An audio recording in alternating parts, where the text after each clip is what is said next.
নিয়ে এসছি এবার আমরা যেটা জিন থেরাপির বায়োটেকনোলজি টপিকের আরেকটা ভিডিও, যেটা হচ্ছে জিন থেরাপি।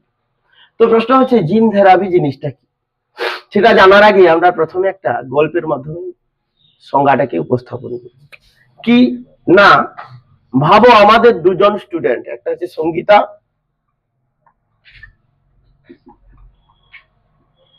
আর একটা হচ্ছে সোমা। তো প্রশ্ন হচ্ছে মানে আমাদের দিদি যে সাইকেল গুলো দিচ্ছে সেটাকে কি বলি, স্কুলে যে সাইকেল, সবুজ সাথীর যে সাইকেল গুলো রয়েছে, এই সাইকেল গুলো কি হয়েছে, ডিস্ট্রিবিউশন করছে। এবারে ওটা যে কোম্পানিকে দেওয়া থাকে, সেই কোম্পানি কি করে, মোটামুটি করে একটা সাইকেলকে ফিটিং করে দিয়ে দেয়। সেই জায়গায় দুজন সাইকেলটা কিছুদিন চড়ার পর যেটা দেখা গেল কি, কিছু না কিছু পার্টসের প্রবলেম ধরা পড়ছে। সে জায়গায় একটা দোকানির কাছে গেল, তার নাম অরুণ হয়েছে। সে দোকানির কাছে গিয়ে বলছে সঙ্গীতা এবং সোমা যে কাকু আমাদের সাইকেল গুলো দেখো না কি প্রবলেম হয়েছে। তো প্রশ্ন, দেখা গেল অরুণ বাবু যেটা বলছে যে সঙ্গীতাকে বলছে যে এটা একটু সারাতে হবে, এর পার্টসের একটু প্রবলেম আছে, এটাকে একটু রিপেয়ারিং করে দেওয়া যাবে। তাহলে সঙ্গীতা সাইকেলটা কি হলো, রিপেয়ারিং হলো, জাস্ট সারানো হলো, তারপর নর্মাল হয়ে গেল।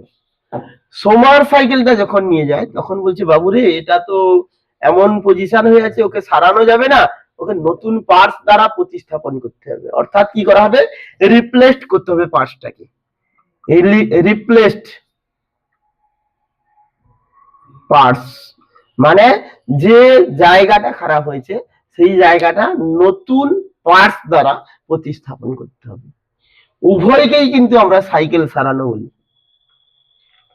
একটা কি করলো, দুটোর মধ্যে পার্থক্য কোথায়, সঙ্গীতা সাইকেলটা যেটা সারিয়েছে সেটা হচ্ছে কি, রিপেয়ারিং করেছে, নতুন পার্টস নিয়ে আসেনি, প্রতিস্থাপন হয়নি।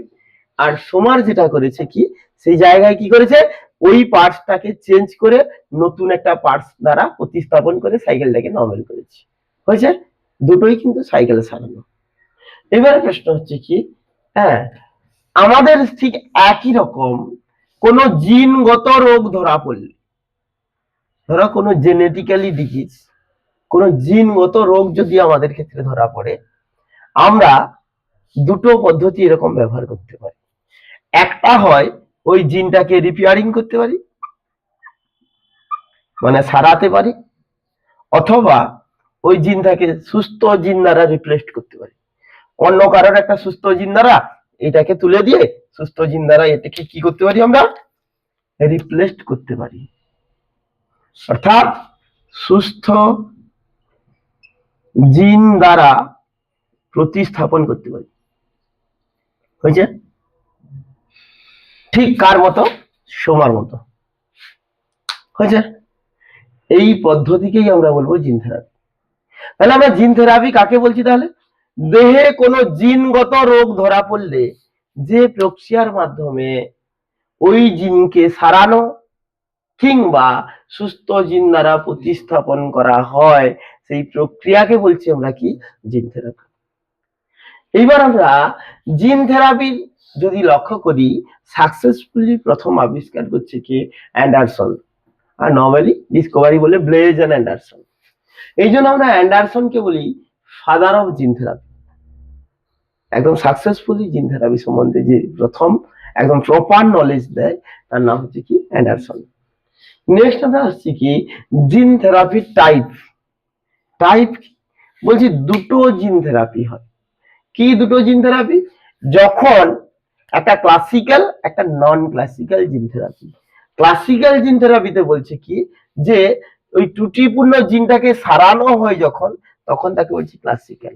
আর যখন সুস্থ জিন দ্বারা প্রতিস্থাপন করা হবে তখন তাকে বলছি নন ক্লাসিক্যাল। বোঝা গেছে না, যায়নি? তাহলে এই জায়গাতে এটা হচ্ছে ক্লাসিক্যাল, এটা নন ক্লাসিক্যাল সাইকেল রিপেয়ারিং, এটা classical cycle repairing.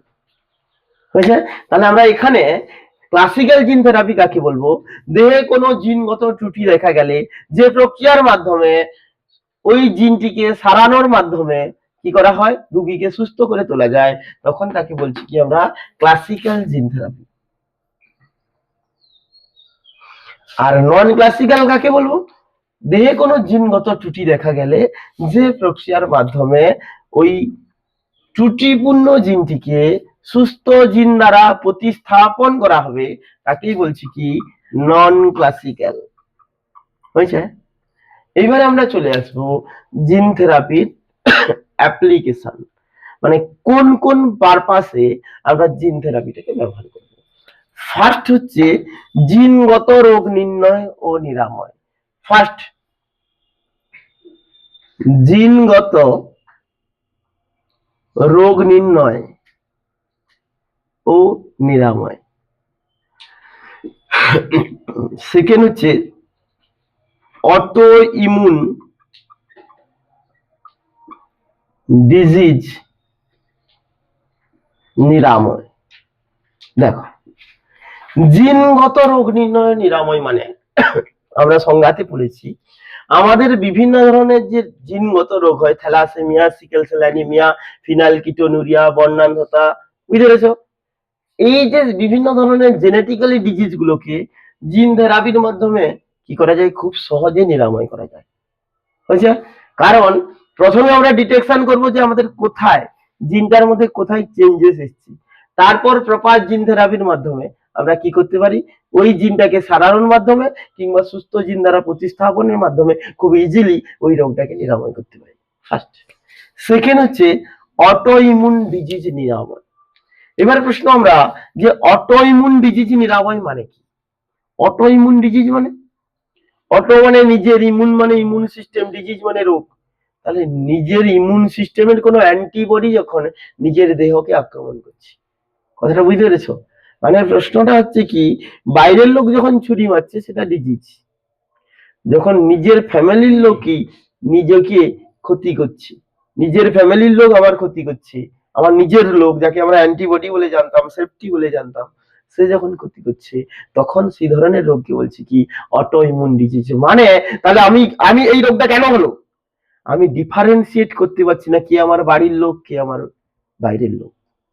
When our immune system cannot designate or cannot differentiate between self and non-self antigen, দেহের নিজের অ্যান্টিজেন যাকে আমরা অ্যান্টিবডি বলে বলছি, যেটা নিজের অ্যান্টিজেন, আর বাইরের অ্যান্টিজেনের মধ্যে পার্থক্য করতে পারছে না, না করার জন্য কি হচ্ছে, রোগ আসছে, তাকেই বলছে অটো ইমিউন ডিজিজ। অর্থাৎ নিজের ইমিউন সিস্টেমের অন্তর্গত কোনো অ্যান্টিবডি যখন দেহে রোগ সৃষ্টি করবে তখন তাকে বলছে অটো ইমিউন ডিজিজ। আর তোমাদের ক্ষেত্রে কোনো বাড়ির বা কাছের লোক যখন তোমার ক্ষতি করার চেষ্টা করছে, সেই ক্ষতির সম্ভাবনা বা ক্ষতিতে পড়ে গেলে তোমার ক্ষতিটাকেই যদি ডিজিজ ধরো, তাহলে সেই রোগটাকে আমরা বলবো অটো ইমিউন ডিজিজ। এক্ষেত্রে কি কি অটো ইমিউন ডিজিজ আছে, যেগুলো হচ্ছে আমাদের কি কি বলো, যেগুলো হচ্ছে আমাদের ইনসুলিন নির্ভর ডায়াবেটিস মেলিটাস, আর কি আছে বলো, আর আছে graves disease, rheumatoid arthritis, myasthenia Grevy's. এই ধরনের রোগগুলোকে খুব সহজে জিন থেরাপির মাধ্যমে কি করা যায়, নিরাময় করা যায়। এই ছিল আমাদের জিন থেরাপি। এরপর আমরা যেটা পড়বো নেক্সট ভিডিওতে আমরা দেখবো।